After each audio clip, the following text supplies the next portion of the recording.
Everyone, the presentation is about the consequences of colonialism of Iraq by USA. The US-led invasion of Iraq in March 2003 caused many civilian casualties. Soon after, including massive attacks on cities like Fallujah, led to substantially increased mortality and large displacement, affecting hundreds of thousands of people. Beginning in 2006, sectarian clashes worsened and intercommunal violence led to rising death and injury, as well as massive new displacement. Iraq's death rate has risen sharply, with stepped-up coalition bombing and ground attacks, as well as rise in sectarian violence. A growing number of Iraqis are being forced to leave their homes, and minority groups are now seriously at risk. More than 1 million internally displaced people in the country, and more than 2 million refugees escaped to neighboring countries, especially Turkey, Jordan, Syria, and certain countries in Europe. Unemployment and poverty rose sharply. Education was broken down. Further, Iraq's basic needs in drinking water, food, sanitation, and electricity are not met. Hospitals lack basic medical supplies and are understaffed. Iraq's humanitarian emergency has reached a crisis level that compares with some of the world's most urgent calamities. 4 years after the start of 2003 conflict, Iraq's children are facing an enormous challenge. Their hope for a normal childhood, enjoying health care, school services, family life, and a stable community is being swept away by violence and displacement. Every day, more and more children are losing family members, friends, and neighbors, school days, their health, their hopes, and even their lives. Colonialism didn't stop at dominating land, exploiting resources, or getting a further global military advantage. The modern sense of the term is extended to the fact that colonialism set to annihilate the existing culture of whatever it descended upon. Culture and the need to spread it were important aspects of common sense of colonization. However, that has a few exceptions in the modern history.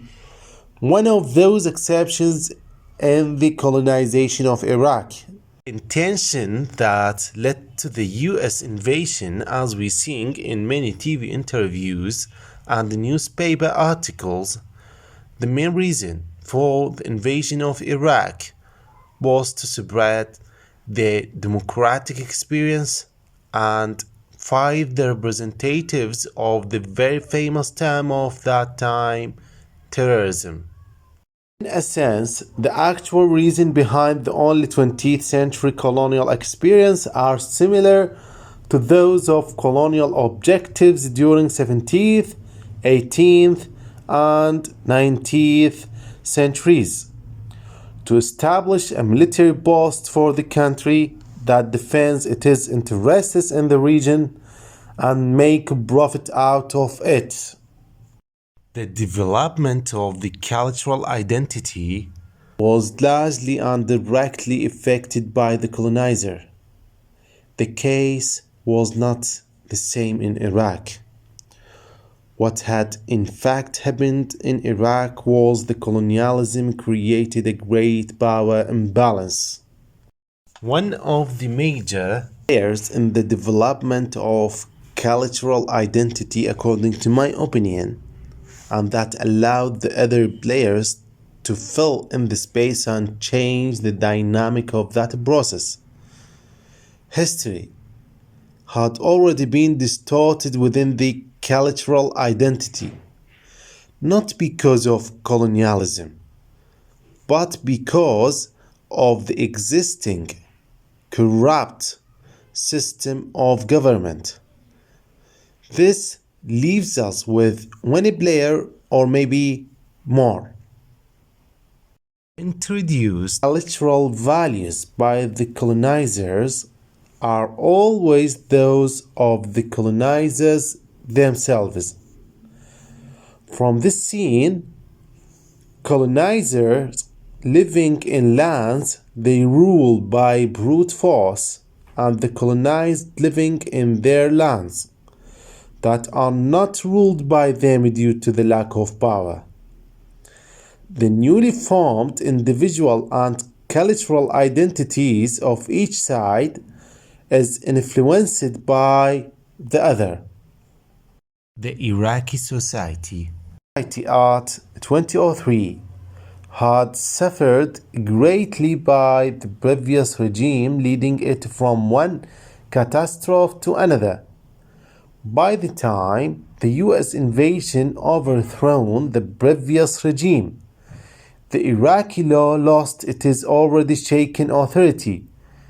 The US armed troops stood as the most powerful side, dictating all kinds of rules, policies, and overall regulations. Groups of armed troops, wealthy people, religion and religious men, and the tribes and the tribal laws and connections represented the other side of power. People pursue money and connections with the government and were able to realize the circles of power.